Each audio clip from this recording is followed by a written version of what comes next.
वो तो कह रहे थे हम तो भारत जोड़ने चले हैं। भाई आरएसएस वाले भी तो भाजपा वाले ही हैं, भाजपा वाले भी तो हिंदुस्तान वाली है, आरएसएस भी तो हिंदू ही है, यहीं के रहने वाले हैं, कोई इंग्लैंड से तो पकड़ के लाए नहीं। हम तो कोई इटली के हैं नहीं, चलो आप तो इटली चले जाओगे, हम कहाँ जाएंगे, हम तो यहीं रहेंगे। तो अगर आपको जोड़ना है तो सबको जोड़ना है।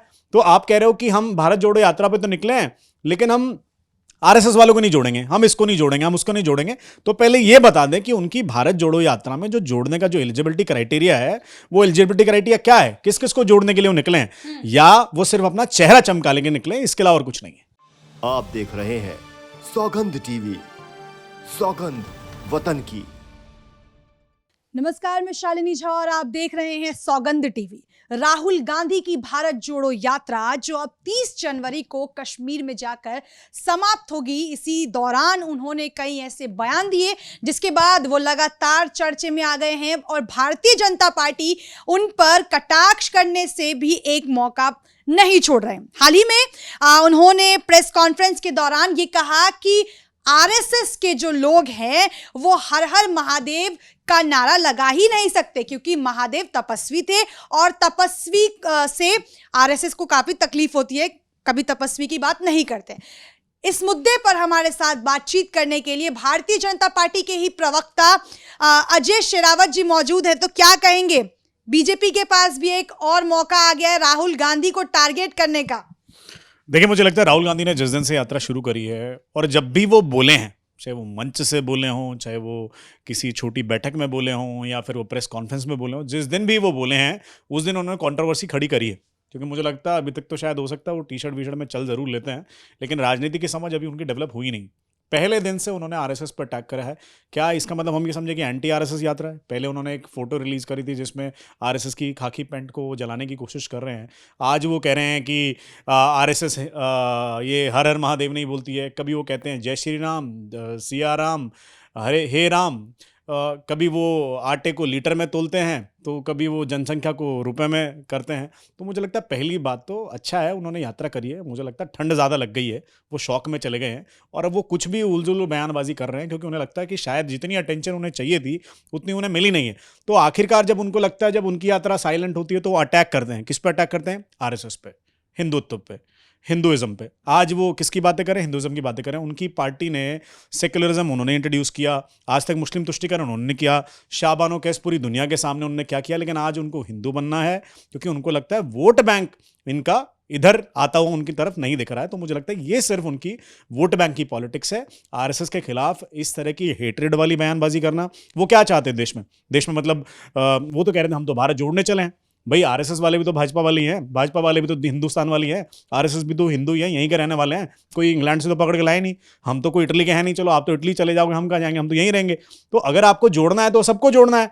तो आप कह रहे हो कि हम भारत जोड़ो यात्रा पे तो निकले हैं, लेकिन हम आरएसएस वालों को नहीं जोड़ेंगे, हम इसको नहीं जोड़ेंगे, हम उसको नहीं जोड़ेंगे। तो पहले यह बता दें कि उनकी भारत जोड़ो यात्रा में जो जोड़ने का जो एलिजिबिलिटी क्राइटेरिया है, वो एलिजिबिलिटी क्राइटेरिया क्या है, किस किस को जोड़ने के लिए वो निकले हैं, या वो सिर्फ अपना चेहरा चमका लेंगे निकले, इसके अलावा और कुछ नहीं है। लेकिन कहीं भारतीय जनता पार्टी को भी तो तकलीफ नहीं होने लगी है, क्योंकि भारत जोड़ो यात्रा जो है अब काफी ज्यादा एक बड़ा नाम बन गया है, एक बड़ी पहचान सामने निकल कर आ रही है। और राहुल गांधी भी खुद जहां एक्टिव नहीं नजर आते थे, इस भारत जोड़ो यात्रा के दौरान एक्टिव हो गए। भारतीय जनता पार्टी को कहीं इस बात का डर तो नहीं है कि 2024 में कहीं यही राहुल गांधी हमारे लिए खतरा ना साबित हो जाए? मेरी राहुल गांधी जी को बहुत बहुत शुभकामनाएं। वो कांग्रेस के सबसे बड़ा नेता बने। जब तक वो कांग्रेस के सबसे बड़ा नेता रहेंगे, हमको तो फायदे का ही सौदा है, हम उनके खिलाफ क्यों जाएं? जिस तरह की बयानबाजी वो देते हैं उसका मजाक, हम कोई ऐसे पार्टी उन पर कोई टिक्का टिप्पणी नहीं करना चाहते हैं। वो हमारे विपक्ष के नेता है, सीनियर नेता है, लेकिन जिस तरह की बयानबाजी वो पब्लिक डोमेन में करते हैं, पब्लिक उन पर हंसती है। उनको एक, मुझे लगता है भारत जोड़ो यात्रा को जो संभालते जयराम रमेश जी, उनको जो पब्लिक के सेंटिमेंट है ना, उनके रिव्यूज भी एक बार इंटरनेट पर लोगों के बीच में पढ़ने चाहिए। जब वो इस तरीके के बयानबाजी जब राहुल गांधी देते हैं, वो पिछले उन्होंने कहा, अरे देखिए आप जिस राहुल गांधी को ढूंढ रहे, मैं तो उस राहुल गांधी को मार दिया। ये भैया ये क्या मतलब, अब तुम बचपन में थोड़ी ना हो यार, मतलब 55 के करीब हो गए हो तुम, मतलब अब तो इतनी राजनीतिक समझ रखो कि क्या बोल रहे हो, क्यों बोल रहे हो, उसकी क्या वजह है। मुझे लगता है ये सिर्फ पॉलिटिकल अटेंशन पाने के अलावा और कोई, हाँ पॉलिटिकल अटेंशन उन्हें जरूर मिली है देश की, लेकिन वो हर दिन रोज सुबह भारत जोड़ो यात्रा इंटरनेट पे लोग इसलिए ढूंढते हैं कि चलिए आज क्या नया जोक आया है, आज क्या नई कॉमेडी करी है, आज कौन सा तर्क उठा करके कौन से तर्क में जोड़ा है, क्योंकि हर दिन वो जोड़ तोड़ तो करते हैं लेकिन तर्कों में जोड़ तोड़ करते हैं। उनके तर्क अगर जिस दिन समझ में आ गए तो मतलब बेड़ा पार है। हमें तो नहीं समझ में आ रहे, उनकी हमारी तरफ से उनको शुभकामनाएं, वो कांग्रेस के बड़े नेता बने, कांग्रेस के अध्यक्ष बने कल को, और सबसे बड़े नेता उनके बने रहे हमेशा।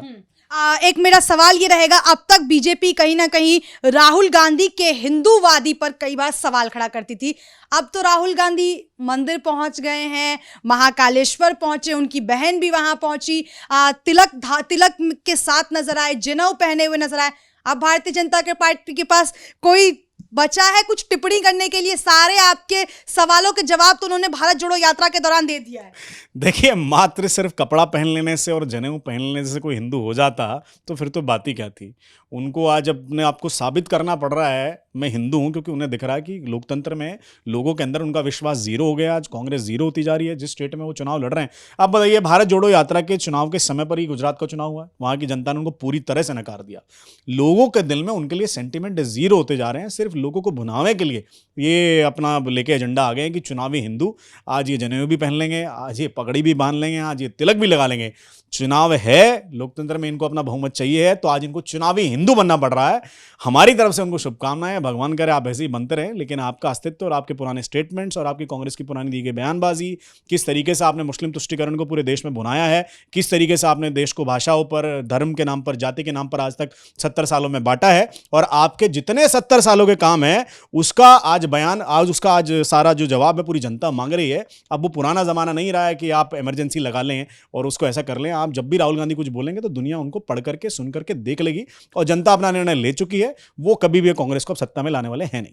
लेकिन आपको लग रहा है सत्ता में नहीं लाने वाली है, लेकिन भारतीय जनता पार्टी कोशिश कर रही है कि किस तरीके से भारत जोड़ो यात्रा को रोक दिया जाए। कभी कोरोना का प्रोटोकॉल उन पर लागू कर दिया जाता है, तो खुद कह रहे हैं कि बीजेपी के लोग डर गए हैं क्योंकि एक सफल यात्रा है। अब तो भारत जोड़ो 2.0 भी शुरू होने वाला है, तो कहीं बीजेपी अब राहुल गांधी के पिच पर तो बैटिंग नहीं कर रही है। पहली बात, राहुल गांधी जी ने पहले दिन गई थी कि कोई पॉलिटिकल यात्रा नहीं है। अब वो मानने लग गए हैं कि ये पॉलिटिकल यात्रा है, तो पहली बात तो उनको अपना नैरेटिव तय करना है कि ये राजनीतिक यात्रा है कि यह राजनीतिक यात्रा नहीं है। रही बात हमारे डरने की, हमारे डरने डराने का, गुजरात में भी आपने फैसला देखा है, उस समय भी तो चुनाव में थे। अब उनका समझिए, वो रैली निकाल रहे हैं, अपनी यात्रा निकाल रहे हैं, कर्नाटक में चुनाव चल रहा है, गुजरात में, हम तो गुजरात में इलेक्शन में काम कर रहे हैं, हम तो अपनी बात अपनी जनता के सामने रख रहे हैं, और जनता हमें बहुत भारी मन से चुन रही है, बिल्कुल बहुमत के साथ चुन रही है। तो मुझे लगता है राहुल गांधी जी की इस तरह की बयानबाजी, उनके लिए मीडिया में बने रहने का सौदा ठीक है, उनके लिए मीडिया में बने रहना, कटाक्ष में बने रहना, और कुछ नहीं बचा तो आरएसएस को, क्या आरएसएस को आपने उनके ऊपर कभी टीका टिप्पणी करते हुए देखा है? आपने कब लास्ट टाइम आरएसएस को सुना था कि उन्होंने राहुल गांधी पर कोई टीका टिप्पणी करी? नहीं करते हैं। और आरएसएस ने कभी प्रियंका गांधी पर भी टीका टिप्पणी नहीं करी है। आरएसएस का तो कोई प्रवक्ता कोई स्टेटमेंट नहीं दे रहा है। आरएसएस तो उन पर कुछ कहती ही नहीं है। जो उन्हें कुछ नहीं कह रहा वो डेली उनको गाली देते हैं, बयानबाजी करते हैं। इसका मतलब घबराया हुआ कौन है और किससे कौन डरा हुआ है, ये जनता के सामने साफ है। वो हमें ना बताएं साहब, अपनी यात्रा में आप चलते रहिए। आप ऐसे चलते चलते 52 से 55 के हो जाएंगे और अगले 29 तक के चुनाव के बाद आप सीनियर सिटीजन भी बन जाएंगे। भगवान करे आप उससे पहले युवा नेता बने रहें, और आपकी राजनीति के लिए हमारी तरफ से बहुत बहुत शुभकामनाएं। लेकिन जहां पहले ये सवाल उठता था कि राहुल गांधी मुद्दा उठाते हैं फिर मुद्दाहीन हो जाते हैं, इस यात्रा के दौरान उन्होंने बेरोजगारी की बात की, उन्होंने महंगाई की बात की, उन्होंने हिंदूवादी की बात की, उन्होंने ये भी कह दिया कि आरएसएस जो है वो 21वीं शताब्दी की कौरव है, और जो है इंडियन कल्चर के लिए ये कहीं ना कहीं खतरा साबित होता हुआ नजर आ रहा है। दूसरा सवाल सर मेरे साथ, इसी के साथ मेरा ये भी रहेगा कि युवाओं से मिल रहे हैं और युवाओं को अपने साथ जोड़ रहे हैं, तो ये युवा वर्ग जो अभी तक बेरोजगारी को लेकर बीजेपी पर सवाल उठा रहा था, आने वाले वक्त में कहीं कांग्रेस के साथ तो नहीं चला जाएगा?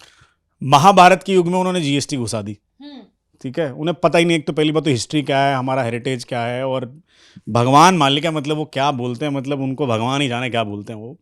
महाभारत में जीएसटी कहाँ से आ गई भाई? और हमको मॉडर्न कौरव बता रहे हैं, तो कौरव भी हिंदू ही थे, पांडव भी हिंदू ही थे। मतलब आप किधर जा रहे हो? आप रिलीजन लाइन पे खेलना चाह रहे हो, आप जीएसटी लाइन पे खेलना चाह रहे हो, आप इकोनॉमी लाइन पे आप पहले तय कर लो साहब। मतलब मेरा राहुल गांधी से कह रहा है कि अगर आप इस तरह के स्टेटमेंट देते रहेंगे तो आप एक नॉन सीरियस पॉलिटिशियन की इमेज ऑलरेडी देश में कमा चुके हैं, और आप उसको बढ़ा ही रहे हैं। आरएसएस तो आप पर कोई टीका टिप्पणी कर ही नहीं रही है। मैंने किसी आरएसएस वाले को उनके बारे में कोई टीका टिप्पणी करते हुए देखा ही नहीं है। जो संगठन आपके बारे में कोई टीका टिप्पणी नहीं कर रहा, आप उसको दिन भर गाली देते हो, लताड़ते हो, आपके जो मन में आए कह देते हो, कभी आप उसकी पैंट में आग लगा देते हो, कभी आप उसको कौरव बताते हो। तो ये बताता है कि वो कितने सहनशील हैं, वो कितने सहिष्णु हैं और कितना आपकी फ्रीडम ऑफ स्पीच को वैल्यू करते हैं। आप जो मन में आए बोलिए, आरएसएस आपको कुछ नहीं कह रहा है। लेकिन मुझे बुरा इसलिए लगता है कि वो एक सांसद भी हैं। संसद के अंदर उनकी अटेंडेंस 50% से नीचे है। संसद के अंदर वो कभी कोई मुद्दा उठाते नहीं हैं, ना वो बेरोजगारी का मुद्दा उठाते हैं, ना वो काम का मुद्दा उठाते हैं, क्योंकि उनको पता है वहां काउंटर आर्गुमेंट्स होंगे, वहां चिंतन होगा, वहां डिबेट होगा, डिस्कशन होगा और आप पकड़े जाओगे। अब क्या है ना, आप रोड पे चलते किसी को कुछ बोल लो, अब रोड वाले को तो पॉलिटिकल समझ बेचारे को इतनी नहीं है, तो इसलिए वो आपको जवाब नहीं देता है। आप जो चाहे मन में प्रेस कॉन्फ्रेंस में आप वन साइडेड खेल रहे हो। उस दिन तो आपके ऊपर वो प्रेस वाले भी हंस रहे थे कि आप क्या बोल रहे हो कि भाई राहुल गांधी को कहाँ मार दिया, कौन कहाँ छोड़ा है आप राहुल गांधी को, भाई प्लीज़ आप राहुल गांधी को ले आओ भाई साहब। और मेरी तो रिक्वेस्ट है आपसे, जैकेट वैकेट पहनो, मतलब कहीं ठंड वंड ज़्यादा लग जाए तो तबीयत भी खराब होती है इंसान की।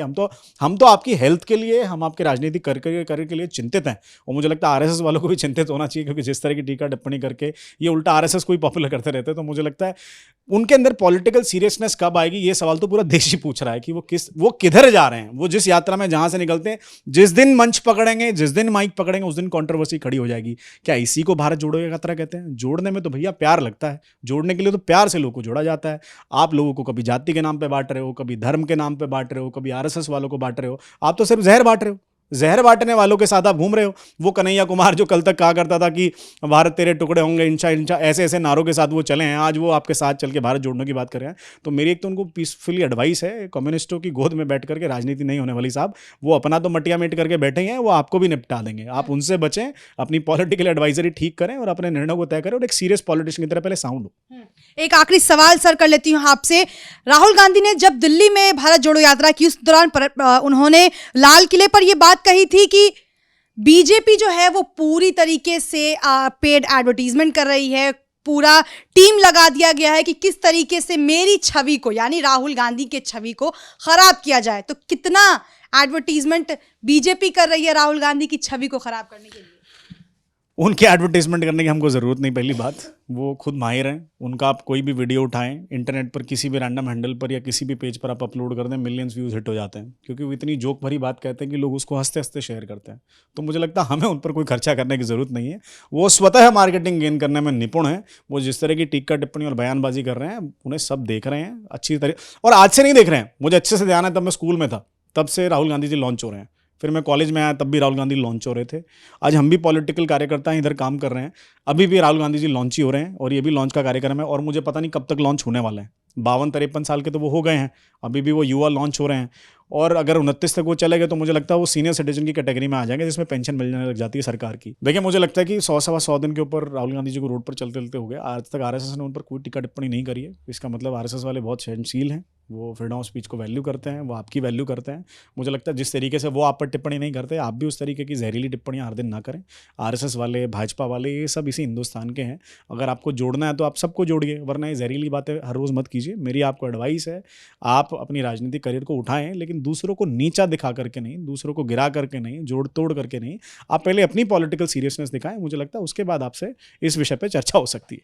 तो चलिए, ये थे हमारे साथ बीजेपी के स्पोक पर्सन अजय शेरावत, जिन्होंने राहुल गांधी के उस बयान पर अपनी राय रखी है। अब सवाल ये उठता है कि भारत जोड़ो यात्रा जब जम्मू कश्मीर में जाकर खत्म होगी, उससे पहले इसको लेकर और कितना विवाद खड़ा होता है और राहुल गांधी और कितनी नई बातें बीजेपी या आरएसएस को लेकर कहते हैं। इस वीडियो को लेकर आपकी क्या राय है, हमें कमेंट सेक्शन में जरूर बताएं। और ऐसी खबरों के लिए हमारे चैनल सौगंध टीवी को लाइक, शेयर और सब्सक्राइब करें। और तब तक के लिए मुझे दीजिए इजाजत। धन्यवाद।